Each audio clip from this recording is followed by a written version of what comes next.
다육이 단풍 든 모습들에 대해서 한번 설명을 해 볼까 합니다.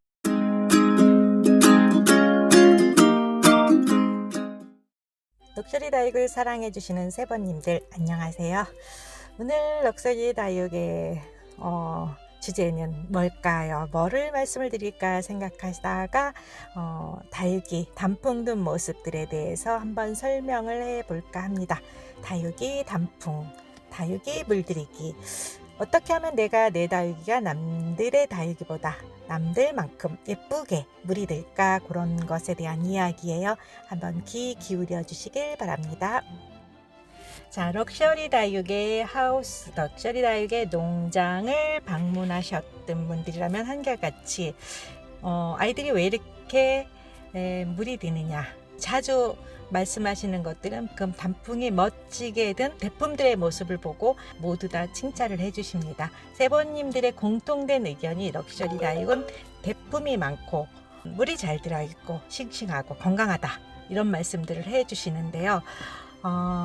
럭셔리 다육에 있는 다육들은 이렇게 멋있는데 우리 집 베란다에는 왜 물이 안 드느냐 하고 질문하시는 분들이 많으세요. 이 세번님들이 그런 질문들을 많이 하시는데, 자, 그러면 어떻게 해야 물을 들일 수 있을까, 단풍이 될 수 있을까 라는 것에 대한 이야기를 한번 생각해 보도록 하겠습니다. 햇빛만 있다고 물이 잘 들까요? 햇빛만 있다고 물이 잘 든다면 햇빛이 가장 많은 짱짱한 여름에 왜 다육이들이 파랗고 싱그럽게 쑥쑥 자라기만 할까요? 그럴 때는 단풍 든 모습을 왜 기대하지 않을까요? 그런 생각들을 해보시면 여기에 비밀이 있습니다. 자, 다육 단풍의 비밀 공개해 보도록 하겠습니다. 자, 전반적으로 다육이 모습을 보면은 빨강색뿐만 아니라 각자 고유의 색상으로 물이 듭니다. 빨간색으로 물이 드는 아이들도 있고요, 노란색으로 물이 드는 아이들도 있고요, 어떤 아이들은 진보랏빛으로, 핑크빛으로, 연한 분홍빛으로, 이렇게 여러 가지 색깔로 물이 들게 되는 것이 다육인데, 각자 고유의 소유하고 있는, 가지고 있는 유전자의 성질대로 물론 물이 들어가고 있습니다. 햇빛만 있으면 단풍이 드는 것이 아니라는 말씀을 저희가 앞에서 드렸는데요. 햇빛이 있을 때 파랗게 싱그럽게 여름에 자라는 것을 볼 수 있습니다. 그런데 단풍이 드는다고 하고 물이 든다고 할 때에는 어떤 때이냐면 보통 주로 11월, 12월에서부터 봄 2, 3월까지가 단풍이 듭니다. 단풍이 든다는 것은 이런 우리가 관엽식물이라든지 산에 있는 은행나무, 단풍나무 같은 그런 것처럼 단풍이 드는 것과 똑같은 현상인데요. 다육이들은 사계절 다 살아있는 거지 어느 날 갑자기 잎을 후루루 떨궜다가 다시 올라오는 그런 은행잎이나 단풍잎들이랑 달라요.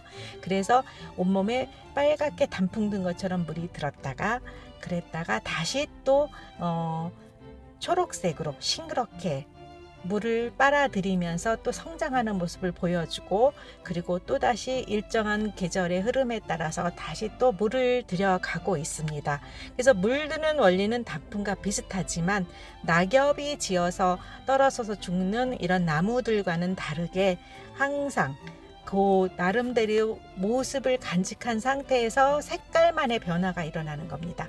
녹색으로 갔다가 단풍 든 색깔로 노랑이나 빨강색으로 갔다가 다시 녹색으로 갔다가 이런 식으로 움직여주는 것이 다육이 단풍의 순환 과정이라고 볼 수 있는데요.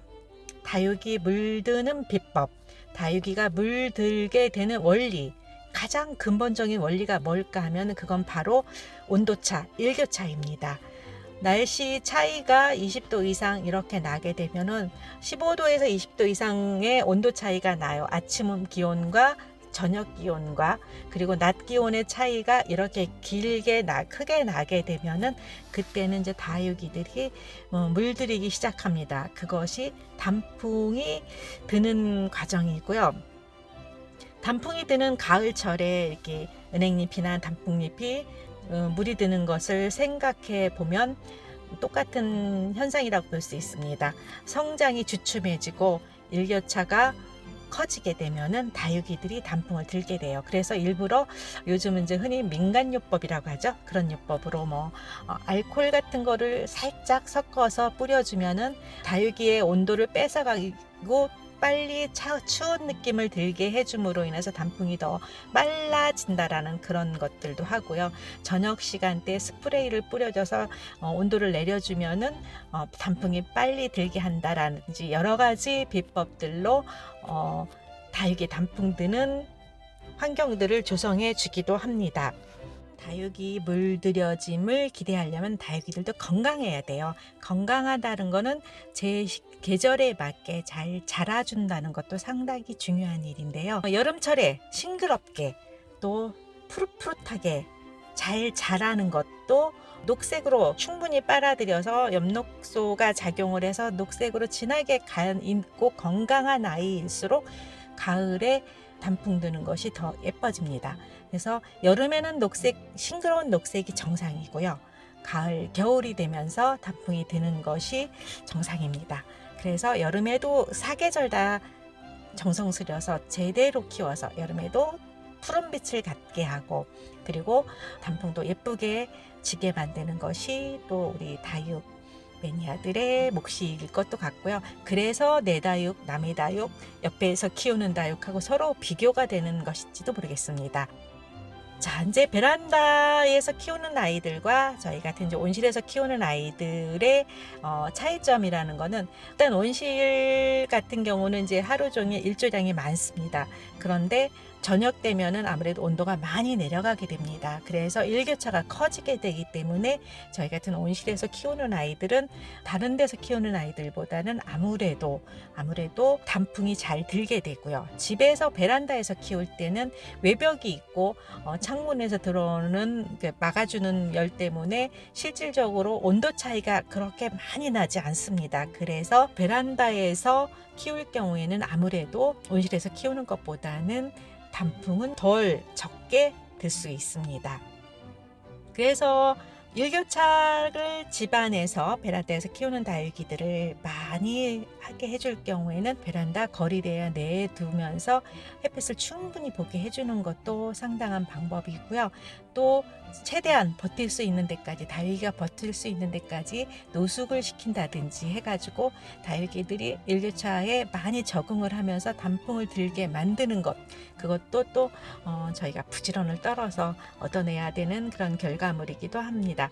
아파트 베란다에다 내놓을 때는 또 고층일 경우에는 또 제약사항이 있을 수 있어요. 아파트 고층 베란다에다는 또 외벽에다 걸지 못하게 하는 데가 있으니까 그런 건 조심하셔야 되고요. 만약에 그게 안 된다 하면 베란다 쪽에서 창가 쪽에다 붙여놓고 저녁 시간대에는 약간 문을 열어놓으면서 베란다 내부의 온도를 조금 낮추게 되면은 온도가 또 내려가서 낮과 밤의 기온차 때문에 다육이를 물을 잘 들게 될 수도 있습니다. 자, 다육이 물드는 비결이 일교차, 온도차라는 거 잘 이해하셨죠? 그렇다면 내가 가지고 있는 환경 안에서 어떻게 일교차를 많이 주어서 아이들을 단풍 들게 할 수 있을까 하는 것이 우리가 고민해 봐야 될 내용인 것 같습니다. 자, 단풍의 비밀. 아까 보여드렸던 아이들과 또 다르게 이 라인이 타는 아이들이 있어요. 입장 바깥만 까맣게 가장자리로만 까맣게 라인이 들어오는 건데요. 까맣게 라인만 들어오는 이 에버니 계열의 창다육들입니다. 이런 식으로 각자마다 자기의 그 가장 절정인 부분을 표현하는 방법이 달라요. 전체적인 면으로 단풍이 드는 아이가 있고요. 이렇게 라인만 타고선 또 드는 아이가 있고요. 라인을 타다 또 이제 좀 더 강해지게 되면 끝부분에서 또 손톱부터로 물이 이렇게 예쁘게 들어오는 아이들도 있고요. 이런 다육이들이 창다육을 키우는 그런 다육이들의 묘미일 것 같습니다. 라인을 타는 건 그렇지만 이렇게 단풍 드는 거는 모든 다육이들한테 해당되는 이야기예요. 창들에 대한 이야기만 아니라 모든 다육이에 다 해당되는 이야기니까 내 다육이들을 좀 더 예쁘게 키우기 위해서 조금 더 신경 쓰고 한 번 더 생각한다면 좀 더 예쁜 다육이들을 키울 수 있을 거라고 생각이 듭니다.